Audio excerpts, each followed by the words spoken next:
આમાં મોટા મોટા ગામોમાં ચર્ચા ચાલી રહી છે, આવું થશે, તેવું થશે, જમીન જશે, આમ થશે, એ અંગે કંઈક જણાવો. નમસ્તે નમસ્તે, સર. સર. નમસ્કાર, બેસો બેસો.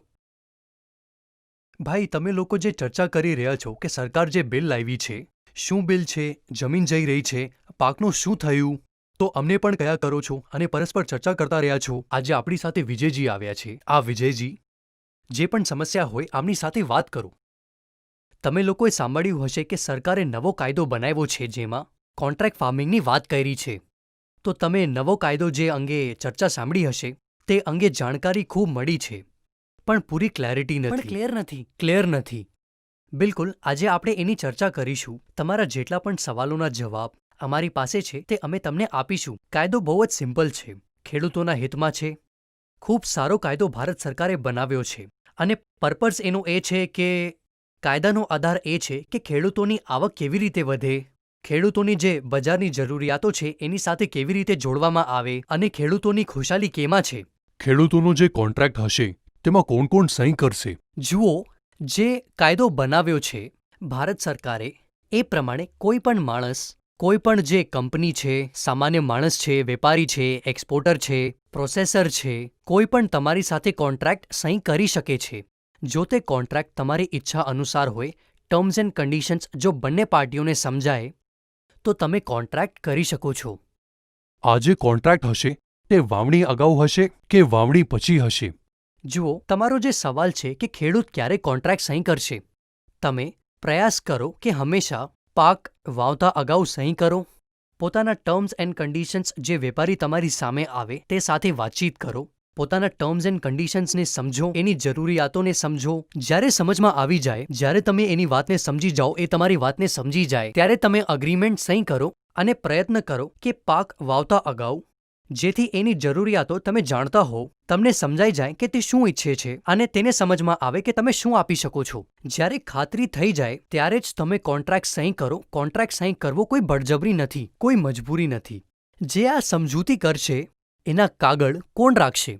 જુઓ, કાયદામાં એ લખવામાં આવ્યું છે કે બે પાર્ટીઓ અગ્રીમેન્ટ સહી કરે છે, બંને એ તેને પોતપોતાની નકલ રાખવી જોઈએ. કાયદામાં એ જોગવાઈ રાખવામાં આવી છે કે એક રાજ્ય સરકાર ઇલેક્ટ્રોનિક રજિસ્ટ્રી બનાવશે.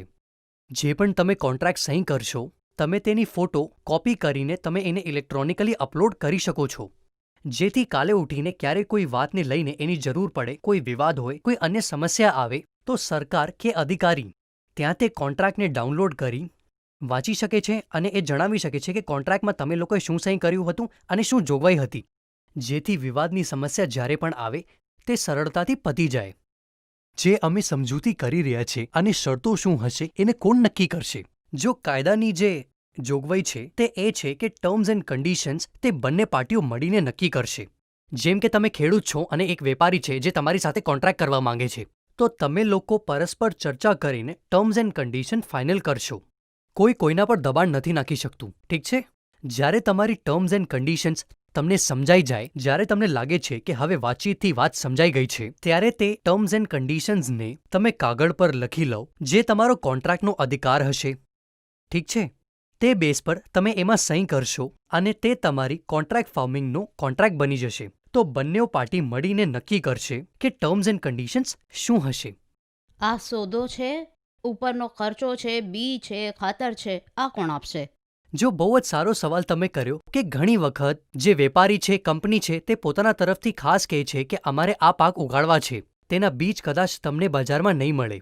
જે એના પાસે ખાસ બીજ છે હું તમને આપીશ, અથવા કોઈ ખાસ તકનિકની હું તમારેથી વાત કરું છું, ગ્રીન હાઉસની ક્રોપ છે, કોઈક અન્ય પ્રકારની ક્રોપ છે અથવા કોઈ ઓર્ગેનિક ક્રોપ છે, તો તે હું તમને જણાવીશ. જો તમને એમાં કોઈ જાણકારી જોઈએ કે વૈજ્ઞાનિક સપોર્ટ જોઈએ, કોઈ પ્રકારનું ખાતર બીજ જોઈએ, તે હું તમને આપીશ, જેથી તમે મારા હિસાબે ઉગાડો અને આ હું કોન્ટ્રાક્ટમાં લખી લઈશ કે આ વસ્તુ આટલા રૂપિયાની હું તમને આપી રહ્યો છું અને એ હિસાબે તમે મને વસ્તુનું ઉત્પાદન કરીને આપશો, જેથી હું વેપાર કરી શકું છું. તો આ જે સર્વિસીસ છે, એગ્રીકલ્ચર સર્વિસીસ, બીજ આપવા, ખાતર આપવું કે અન્ય કોઈ ખાસ પ્રકારના ઇનપુટ આપવાનું, આ તમામ વસ્તુઓ કોન્ટ્રાક્ટનો ભાગ હશે અને તેમાં લખવાની રહેશે કે કઈ વસ્તુ આપવામાં આવી અને એની કિંમત શું હતી. આ જે કોન્ટ્રાક્ટ હશે તે કેટલા દિવસનો હશે? જે તમારો સવાલ છે કે કોન્ટ્રાક્ટ કેટલા દિવસનો હશે, કાયદા પ્રમાણે ઓછામાં ઓછો એક પાકનો, ઠીક છે? તમે આ કોન્ટ્રાક્ટના સમયને 5 વર્ષ સુધી લઈ જઈ શકો છો, પણ કેટલાક પાક એવા છે કે ફલવાળા પાક છે, જેમ કે હું કેરીની વાત કરું છું કે કેરીના પાક 3-4 વર્ષ પછી જ આવશે, પણ એ ચાલશે 15થી 30 વર્ષ સુધી. પણ તમે ઈચ્છો, ખેડૂત ઈચ્છે તો બંને પાર્ટી મળીને ફસલનો લાંબો સમયનો કોન્ટ્રાક્ટ કરી શકે છે, પણ આ નિર્ભર કરશે બંને પાર્ટીઓ પર. ઠીક છે? જે સમજૂતી થશે તે જમીનની થશે કે પાકની? આ કાયદામાં જે ખેડૂતની સૌથી મોટી ચિંતા હોય છે કે હું કોન્ટ્રાક્ટ તો સહી કરું છું, પણ મારી જમીનનો શું થશે? કાયદામાં ખૂબ જ ચોખ્ખું લખ્યું છે કે જમીનનો માલિકી હક હંમેશા ખેડૂતનો જ રહેશે. આની સાથે કોઈ ચેડા નથી. તો તમે જે કોન્ટ્રાક્ટ કરી રહ્યા છો તે પાકનો કોન્ટ્રાક્ટ કરી રહ્યા છો, જમીનનો નહીં. ઠીક છે? ન તો તે જમીન કોન્ટ્રાક્ટનો ભાગ છે. જો કોઈક પ્રકારનો વિવાદ થાય કે કોઈક રીતની વસૂલીની વાત આવે ત્યારે કોઈ પણ તમારી જમીનને નથી અડી શકતું. ખૂબ જ ક્લિયર આ કાયદામાં લખેલું છે કે ખેડૂતોની જમીનને કોઈ અડી નથી શકતું. આ વાતને તમે હંમેશા ધ્યાન રાખો. આ કોન્ટ્રાક્ટ જે થયો છે તેમાં જે કિંમત રાખવામાં આવશે તેને કોણ રાખશે? જો તમારો સવાલ સારો છે કે અલ્ટિમેટલી જ્યારે અમે કોન્ટ્રાક્ટ કરી રહ્યા છીએ તો આમાં જે કિંમત છે એ પાકના ભાવ કોણ લગાવશે, તો આમાં 2 પ્રકારની જોગવાઈઓ છે. એક તો એ કે જ્યારે તમે કોઈ પ્રકારનો કોન્ટ્રાક્ટ કરો છો તો વેપારી અને ખેડૂત મળીને એ નક્કી કરે છે કે પાકનો ભાવ શું હશે. તમારી પાસે તમારો અનુભવ છે, વેપારી પાસે પોતાનો અનુભવ છે. અનુભવના આધારે તમે કહી શકો છો કે આ ભાવ ઓછા છે, તમે ભાવ વધારે લો. અને જો વેપારી તમને કહે કે નહીં, જે તમે મારા માટે ખાસ પ્રકારની વસ્તુઓ બનાવીને આપો તો હું તમને વધારે ભાવ આપું, તો પહેલી વાત તો એ છે કે બંને વેપારી અને ખેડૂત બંને મળીને નક્કી કરશે કે પાકનો ભાવ શું હશે.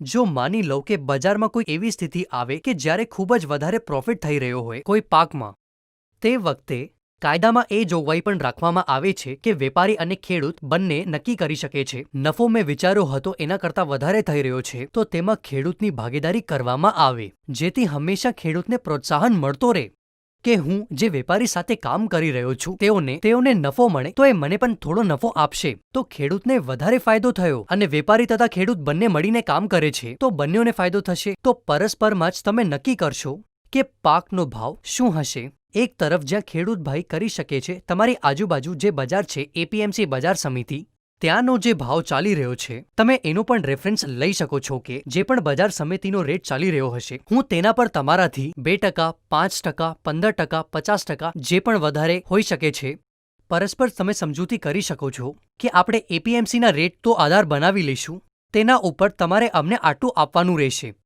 તો આ ફરીથી એ જ વાત આવી જાય છે કે તમે અને વેપારી મળીને નક્કી કરશો કે રેટ શું છે. એપીએમસી તમારી રેફરન્સ પ્રાઇસ હોઈ શકે છે. એપીએમસીને તમે માર્ગદર્શક માની શકો છો કે કઈ રીતે પ્રાઇસ નક્કી કરવામાં આવશે. આજે પાક તૈયાર થશે, આને લેવા કોણ આવશે? અમે લઈને જઈશું કે કોઈ અન્ય આવશે? ખૂબ જ સારો સવાલ કર્યો તમે કે મારી પાક તૈયાર થઈ ગઈ, કોન્ટ્રાક્ટ થઈ ગયો, હવે આ માલનું હું શું કરું, કોણ લઈને જશે? તો આ સગવડો આ કાયદામાં આપવામાં આવેલ છે. ખેડૂતોના ખેતરમાં જે વેપારી છે તે કહેશે કે હું ઉપાડી લઉં છું. બીજું એ તે કહી શકે છે કે માલ તમે મારા ગોડાઉન સુધી પહોંચાડી દો અને એનું જે ભાડું લાગશે એ હું તમને આપી દઈશ. અને એ નથી થઈ શકતું કે તમે પાક કાપી દીધું અને વેપારી નથી આવી રહ્યો. એનો એક ટાઈમ ફ્રેમ આપવામાં આવ્યો છે કાયદામાં કે આટલા સમયની અંદર તમારે પાકને ઉપાડવાનો રહેશે. કેમ કે અગર કાપ્યા પછી પાક જો બગડી જાય તો તે ખેડૂતનું નુકસાન છે. તો ખેડૂતના હિતને બચાવવા માટે કાયદામાં આ ખૂબ જ ચોખ્ખું લખવામાં આવ્યું છે કે તે વેપારીની જિમ્મેદારી હશે કે જેવો કોન્ટ્રાક્ટનો પાક તૈયાર થઈ જાય છે તો તે એ પાક ઉપાડવાની વ્યવસ્થા કરે. અને જો કોઈ કારણસર તે નથી કરતો તો ખેડૂતોને પણ અધિકાર છે કે એ પાકને ક્યાંક બીજે વેચી દે અને પોતાનું જે અથવા તેની કોઈ પણ આવક થાય છે તો તેનું ખેડૂતની પોતાની હશે. અને પછી તેમાં જે કોન્ટ્રાક્ટવાળો વેપારી છે તેમાં હસ્તક્ષેપ નથી કરી શકતો કેમ કે તેણે સમય પર પાક નથી ઉપાડ્યો. જો મારી પાક છે તેની ક્વોલિટી કોણ સિલેક્ટ કરશે અને ક્યાં થશે? જુઓ, જે કોન્ટ્રાક્ટ તમારી સાથે કર્યો છે તે ક્વોલિટીને લઈને એ વેપારીએ કર્યો છે, તો ક્વોલિટી ચેક કરવાનો અધિકાર વેપારીનો જ છે. અને જે અગ્રીમેન્ટ પર તમે લખ્યું છે કે કઈ ક્વોલિટીનો માલ જોઈએ તે આધારે જ ચેક કરશે. ઠીક છે? અને માની લો વેપારી કહે છે કે હું ક્વોલિટી ચેક કરવા નથી આવી રહ્યો, તમે માલ મોકલી દો, તો તે વેપારી પોતાના રિસ્ક પર આ કરી રહ્યો છે. જો તમે માલ મોકલી દીધો અને પછીથી વેપારી જો કહે છે કે ના આ ક્વોલિટી ઠીક નથી તો મુશ્કેલી તમારી નથી, વેપારીની જવાબદારી છે. કેમ કે તમારા કાયદા પ્રમાણે વેપારીને એ અધિકાર છે કે સામાન લેતા અગાઉ માલ લેતા પહેલા ક્વોલિટી ચેક કરે.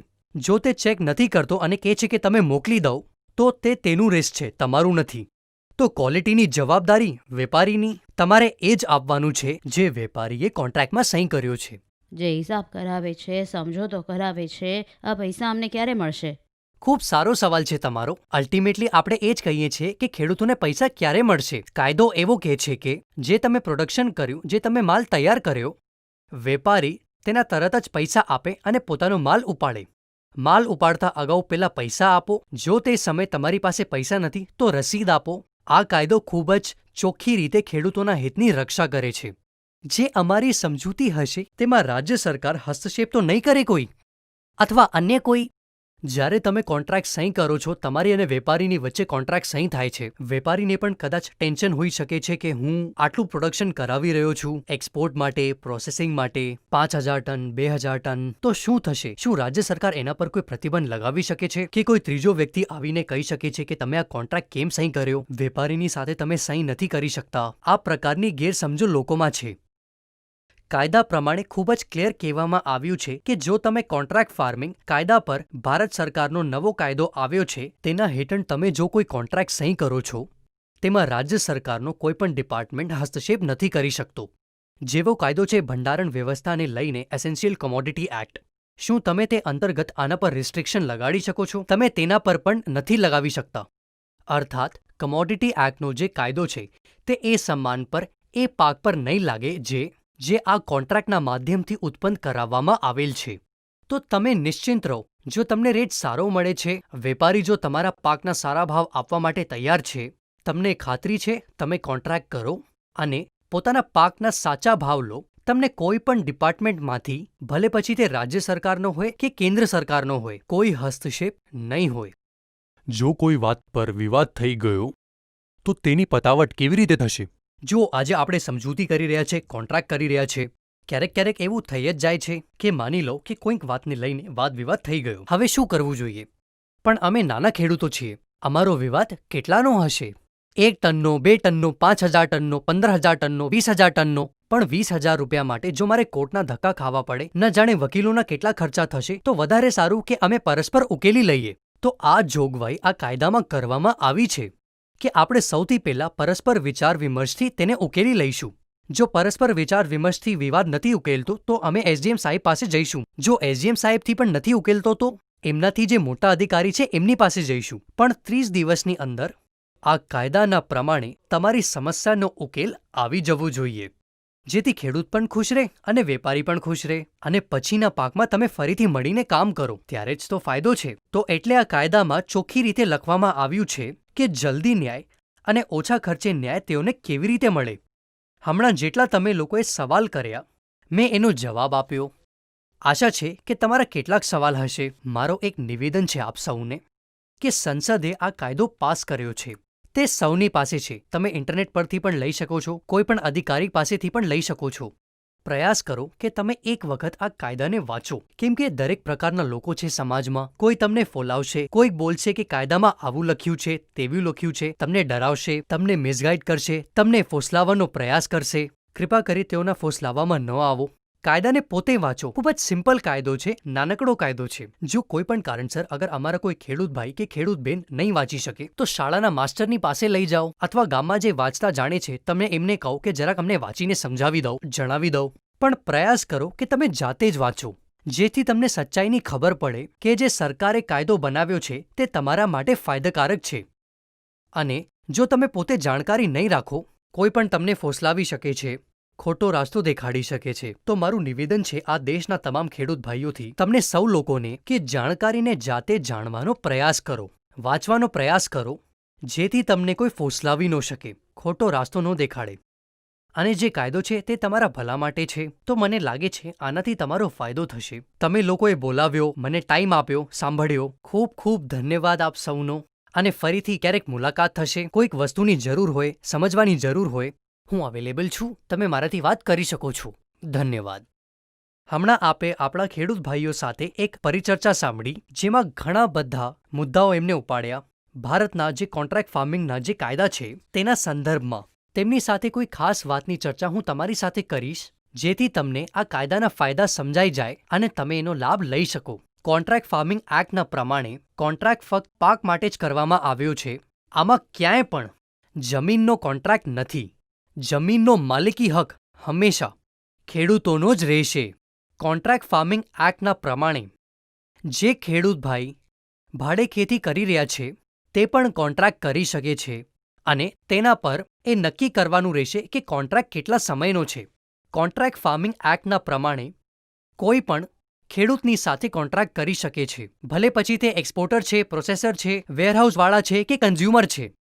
કોઈ પણ ખેડૂતની સાથે કોન્ટ્રાક્ટ કરી શકે છે. એમાં આ વાતનું પણ જોગવાઈ કરવામાં આવી છે. ખેડૂત ઓછામાં ઓછા એક પાક માટે કોન્ટ્રાક્ટ કરી શકે છે, વધારેમાં વધારે 5 વર્ષ માટે. અને જો કોઈ પાક એવો છે જેમ કે વૃક્ષનો પાક હોય તો લાંબા સમય સુધી થાય છે. તે ખેડૂતની ઈચ્છા પર જ નિર્ભર કરશે કે તે કોન્ટ્રાક્ટ કરવા ઈચ્છે છે કે નહીં. ખેડૂતનો પેમેન્ટ ખેડૂતોનો માલ ઉપાડતા અગાઉ આપવાનું રહેશે. જો કોઈ કારણસર વેપારી તે જ વખતે પેમેન્ટ નથી કરતો તો તેને રસીદ આપવાની રહેશે અને લખવું રહેશે કે કેટલું પેમેન્ટ બાકી છે. કાયદાના પ્રમાણે એગ્રીમેન્ટની કોપી ખેડૂત અને વેપારી બંને પાસે રહેશે અને સાથે જ રાજ્ય સરકાર એક ઇલેક્ટ્રોનિક રજિસ્ટ્રીની જોગવાઈ કરશે જેમાં જે પણ ખેડૂત કોન્ટ્રાક્ટ સહી કરશે તો તેમાં મૂકવામાં આવશે, જેથી જો ક્યારે વિવાદ થાય તો તે કોપીને ત્યાંથી ડાઉનલોડ કરીને તો તે આધારે વિવાદની પતાવટ કરવામાં આવી શકે. એગ્રીકલ્ચર કોન્ટ્રાક્ટ એક્ટના પ્રમાણે જો કોઈ કારણસર પાકમાં નુકસાન થાય છે કે ડેમેજ થાય તો ખેડૂત એના માટે જવાબદાર નહીં રહે. કાયદામાં આ બાબતે કહેવામાં આવ્યું છે કે વેપારી પોતાના પાકનો ઇન્સ્યોરન્સ કરાવી શકે છે, જેથી ખેડૂત પર આનું ભાર ન પડે.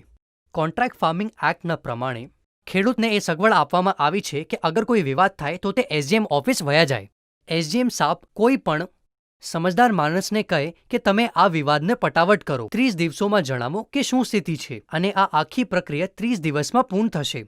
ખેડૂતોને કોર્ટના ધક્કા ખાવાથી, વકીલોની પાછળ આંટા મારવાથી બચાવવા માટે આ જોગવાઈ રાખવામાં આવેલ છે, જેથી ન્યાય તરત અને સસ્તામાં મળી શકે. કોન્ટ્રાક્ટ એક્ટ તમારા ફાયદા માટે છે. આની જોગવાઈઓ આપણા ખેડૂત ભાઈઓની જરૂરિયાતોને ધ્યાનમાં રાખીને બનાવ્યું છે. તમે આ કાયદાને સમજો, આનો ફાયદો ઉઠાવો, લોકોની ફોસલામણીમાં ન આવો. આની જોગવાઈઓને સમજો અને લાભ ઉઠાવો. કોન્ટ્રાક્ટ જો સમજમાં આવે સહી કરો, નહીં તો નહીં કરો. ખૂબ ખૂબ ધન્યવાદ.